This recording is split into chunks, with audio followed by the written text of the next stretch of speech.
Hello, Ox Online Works here. Now we've been uploading a series of videos at the moment detailing how to make different types of lime-based mortar and where it's appropriate to use them. The aim of this video is to have a little bit more of an in-depth look into traditional walling systems and modern walling systems and explain why it's so important to use the right type of mortar where.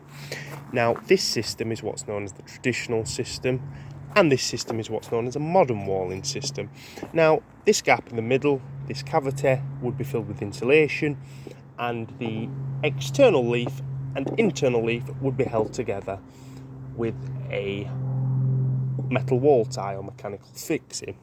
This system, however, uses the actual building material itself to lock the external and internal brickwork leaves together. This is where we get the same solid wall from.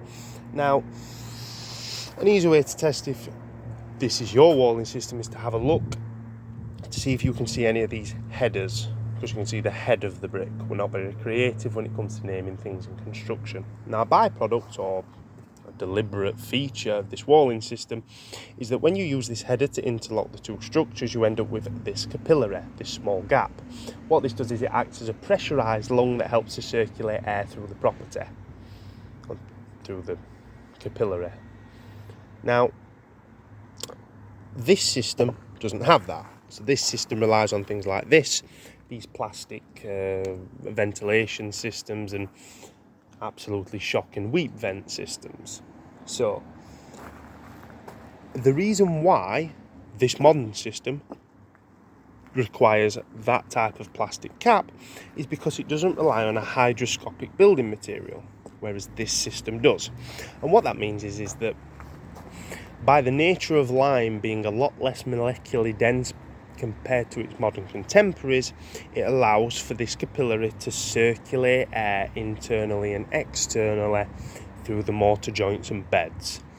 When we come along with a product that's too dense, it doesn't allow for air to circulate, say on the external leaf with an incorrect mortar or the internal leaf with a gypsum-based incorrect plaster, this cavity, this lung starts to sweat, and this is where these traditional homes get the reputation as being a bit naff because of issues like damp. It's not the system itself. This system is from pre-1919. This is the type of system that my great-grandfather worked on, whereas this system is more 2019, which is the type of system that I worked on. In between the two, we have a lot of innovation in terms of products, speed, efficiency that have led us to change the walling system and the fabric of how we build new homes. That's not to say that there's anything wrong with this system. It's just different, and it's just making the most of the products that are available to the builders at the time. So, I hope that gives an explanation as to why it's important to use the proper building products for that air circulation and why it's not so much of an issue anymore. Another way in which you can sort of tell if what type of walling structure you're dealing with, or lend credence to the argument that there's a difference between the mortars, is that this brick, a modern brick, has considerably less clay in it than a traditional brick, because for the overall strength we need more clay to account for a weaker mortar. But in this instance, a weaker mortar is not necessarily a bad thing. It's just all they have available to them at the time, and they build the walling structure around the fact that that allows for air to circulate. Now, I'll say the same as I say in every video.